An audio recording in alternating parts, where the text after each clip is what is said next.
video ay magluluto tayo ng sotanghon soup. Okay, so sit back and relax and please enjoy watching this video until the end. Hello everyone, this is Toto Mira. Sana samahan ninyo ako sa bawat pagluluto ko sa aking munting kusina.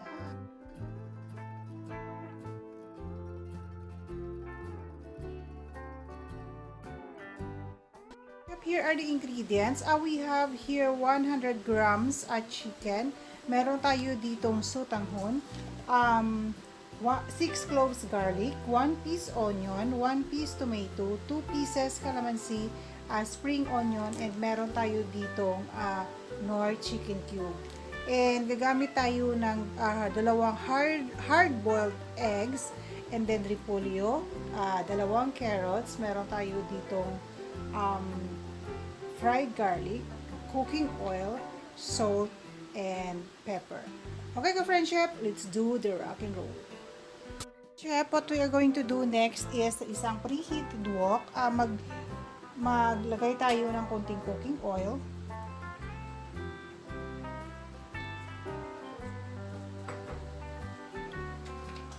And then after that, isusutay natin yung ating garlic.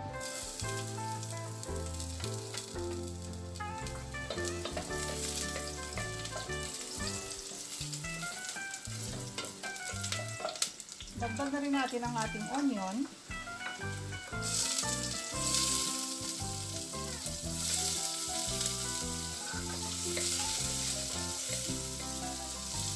At saka yung ating tomato.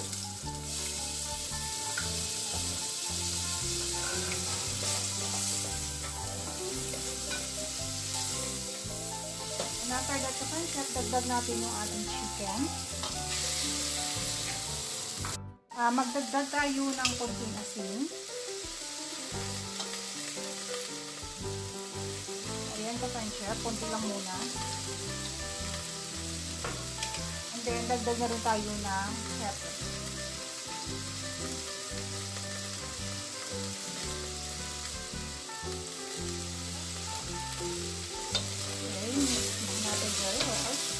Friendship, pwede tayong magdagdag ng tubig, the boiling the better. Ayan.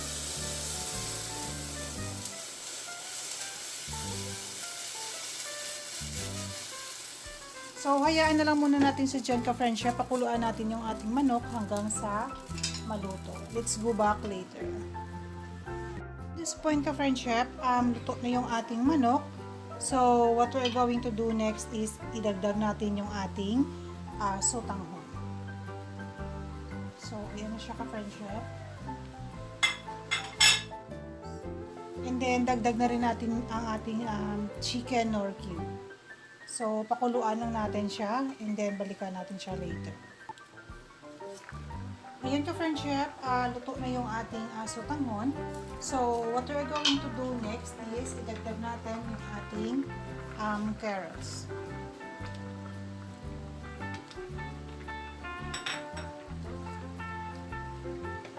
Okay, so hayaan na lang muna natin sa dyan, ka-friendship, pakuluan natin hanggang sa maluto yung ating carrots.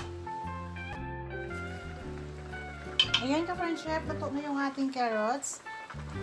So, what we're going to do next is idagdag na natin yung ating repolyo. Pakuluan lang natin ng konti at luto na yan, ka-friendship. Okay, ka-friendship, luto na yung ating repolyo.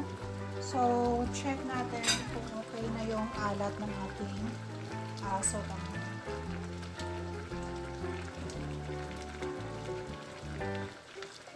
Okay na siya, ka-friendship. So, what we're going to do next is mag-squeeze tayo ng dalawang calamansi to enhance the flavor of our sotanghon soup.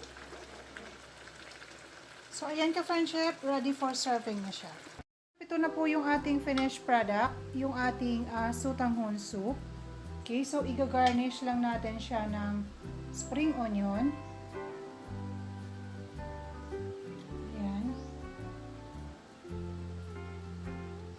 At saka fried garlic.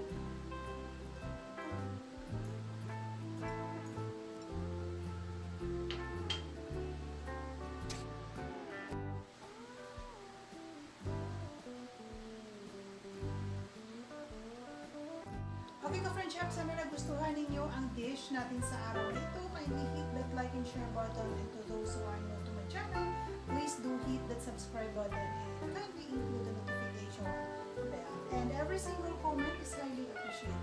Once again, this is Toto Mira at your service. Always remember that we don't grow when things are easy. We grow when we face challenges. Okay, thank you very much for watching. See you on my next video. God bless us all.